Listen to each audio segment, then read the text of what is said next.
सबसे पहले मेरा आप सभी को प्यार भरा प्रणाम। मैं मधु जोशी स्वागत करती हूँ आपका अपने YouTube चैनल मधु गढ़वाली 121 पे। तो दोस्तों, आज की वीडियो में मैं आपको चैत्र नवरात्रि के चौथा दिन दुर्गा सप्तशती का चौथा अध्याय सुनाऊंगी। आप भी मेरे साथ दुर्गा सप्तशती का चौथा अध्याय ध्यान पूर्वक और पूरा जरूर सुनिएगा। चौथे अध्याय में देवताओं द्वारा देवी जी की स्तुति का वर्णन किया गया है। माँ दुर्गा के चौथे स्वरूप का नाम कुष्मांडा है। अपनी मंद हल्की हंसी द्वारा अंड अर्थात ब्रह्मांड को उत्पन्न करने के कारण इन्हें कुष्मांडा देवी के नाम से जाना जाता है। नवरात्र पूजन के चौथे दिन कुष्मांडा देवी के स्वरूप की उपासना की जाती है। इस दिन साधक का मन अनाहत चक्र में अवस्थित होता है, अतः पवित्र मन से पूजा उपासना के कार्य में लगना चाहिए। माँ की उपासना मनुष्य को सहज भाव से भव सागर से पार उतारने के लिए सर्वाधिक सुगम और श्रेयस्कर मार्ग है। माँ कुष्मांडा की उपासना मनुष्य को आदियों व्याधियों से सर्वदा विमुक्त करके उसे सुख समृद्धि और उन्नति की ओर ले जाने वाली है। अतः अपनी लौकिक परलौकिक उन्नति चाहने वालों को इसकी उपासना में सदैव तत्पर रहना चाहिए। दुर्गा सप्तशती का चौथा अध्याय। ऋषि बोले, अत्यंत पराक्रमी उस दुरात्मा महिषासुर एवं उसकी सेना के देवी द्वारा मारे जाने पर इंद्र आदि देवतागण अपनी वाणियों द्वारा देवी जी की स्तुति करने लगे। जिस देवी जी ने अपनी शक्ति से सारे जगत को व्याप्त कर लिया, जिसका स्वरूप सभी देवताओं का समूह है, सभी देवता एवं महर्षि जिसकी पूजा किया करते हैं, उस अंबिका देवी को हम प्रणाम करते हैं। वही देवी हमारा मंगल करे, जिसके अतुल प्रभाव को एवं बल को भगवान शेषनाग ब्रह्मा तथा हरि भी नहीं कह सकते। वही चंडिका देवी सारे जगत के पालन के लिए तथा अमंगल के भय के नाश का विचार करें। जो श्री स्वरूपिणी पुण्य आत्माओं के घरों में तो लक्ष्मी स्वरूपा है, पापियों के घरों में दरिद्रता, पवित्र बुद्धि वालों के हृदय में बुद्धि, श्रेष्ठ पुरुष के यहाँ श्रद्धा, कुलीन मनुष्य में लज्जा स्वरूपिणी है। इस प्रकार की हे देवी जी, हम आपको प्रणाम करते हैं। हे भगवती, आप विश्व का पालन करें। हे मातेश्वरी, आपके इस आचिंत्य रूप का, असुरों के भय करने वाले आपके महान पराक्रम का एवं देवता तथा असुरों के सामने संग्राम में किए गए आपके अद्भुत चरित्रों का वर्णन हम किस प्रकार कर सकते हैं। हे भगवती, आप संपूर्ण जग का कारण हो।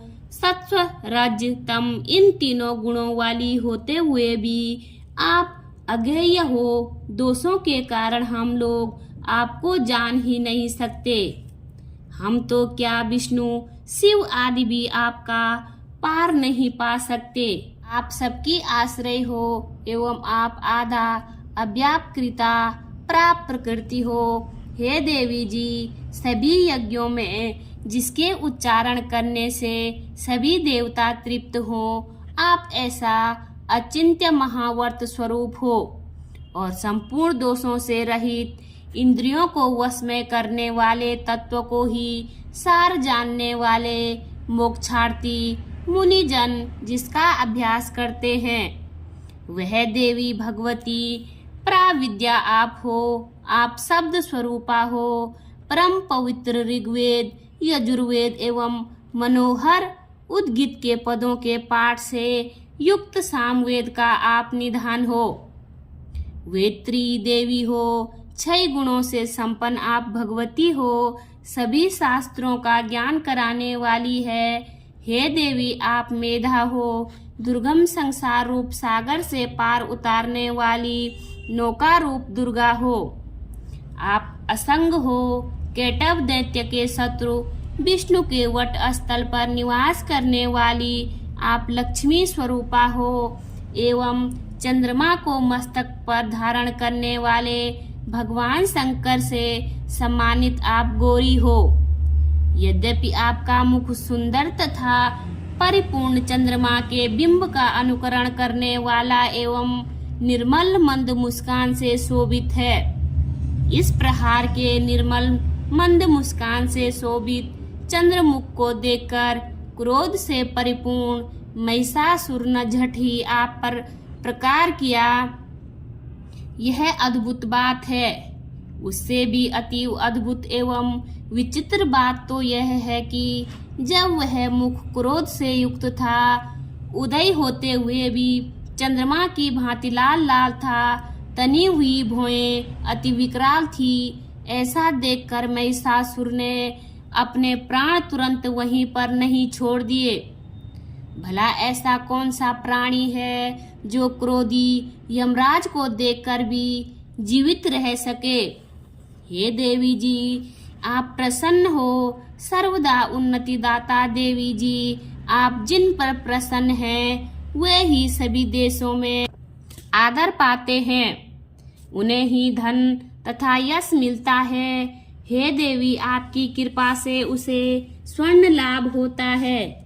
इसी कारण आप तीनों लोकों में फल देने वाली हो। आपसे बढ़कर और कौन है, सबके लिए उपकार करने वाली हो। आप सर्वदा दयामयी हो। इन राक्षसों से वध करने से जगत सुखी हो। ये राक्षस कभी नरक के लिए चिरकाल तक भले ही पाप करते रहे हों। संग्राम में इनका वध आपने इसलिए किया कि मुझसे मारे हुए ये स्वर्ग चले जाएं। यही मन में रखकर हे देवी, आप पापियों का वध करती हो। आप असुरों को केवल देखने मात्र से भस्म क्यों नहीं करती? शत्रुओं पर शत्रुओं का प्रहार क्यों कर दिया करती हो? इसका भी कारण है, क्योंकि शत्रुगण मेरे शत्रुओं से मरकर पवित्र होकर उत्तम लोकों में पहुँचे। इस प्रकार आपके यह विचार अत्युत्तम है। आपका शील स्वभाव दुराचारियों के दुष्ट स्वभाव को निर्वृत्त करने वाला है और आपका रूप अचिंत्य है। इसकी अन्य किसी के साथ तुलना ही नहीं हो सकती। आपके रूप भी तो परम मनोहर हैं, परंतु शत्रुओं को भयदायक हैं। हे वरदायिनी, त्रिलोकी भर में यह आप में ही दिखाई देते हैं। हे देवी जी, शत्रुओं का नाश करके इस सारी त्रिलोकी की आपने रक्षा की। संग्राम भूमि में उन दैत्यों का विनाश करके उन्हें स्वर्ग में पहुंचा दिया और वहां हमारा भय भी दूर कर दिया, जो कि हमें अनमुत दानव डराया करते थे। हे माता, आपको नमस्कार है। हे देवी, हमारी शूल से रक्षा करें। हे अंबिके, खड़क द्वारा हमारी रक्षा करें एवं घंटा के शब्द तथा धनुष की टंकार से भी हमारी रक्षा कीजिए। हे चंडिके, पूर्व पश्चिम दक्षिण से हमारी रक्षा करें। अपने त्रिशूल को घुमा घुमा कर उत्तर में भी हमारी रक्षा कीजिए। ऋषि बोले, इस प्रकार देवी जी की देवताओं ने स्तुति की और नंदन वन में उत्पन्न हुए फूलों तथा गंध चंदन आदि से जगत की माता की उपासना की। सभी देवताओं ने भक्ति पूर्वक दिव्य धूपों द्वारा अर्चना की। तब देवी प्रसन्न मुख होकर उन देवताओं से बोली, हे सभी देवताओं, अपनी अभिलाषा के अनुसार आप सब हमसे वर मांगो। देवता बोले, हे भगवती, आपने तो हमारी सभी मनोकामनाएं पूर्ण कर दी है, कुछ भी बाकी नहीं है। हमारे इस महिषासुर शत्रु का आपने वध कर दिया है। फिर भी यदि प्रसन्नता पूर्वक हमें वर देना चाहती हो तो हे माता, यह वर दीजिए कि जब जब भी हम आपका स्मरण करें, हे प्रसन्न वंदने मातेश्वरी, जो भी मनुष्य इन स्तुतियों द्वारा आपकी स्तुति करे उसे वित्त रिद्धि वैभव दीजिए। हे अंबिके, हम पर सदा प्रसन्न रहिए। ऋषि बोले, राजन, जब देवताओं ने अपने तथा जगत के कल्याण के लिए इस प्रकार वर मांगा, तब उन्हें तथास्तु कहकर भद्रकाली अंतर्ध्यान हो गई।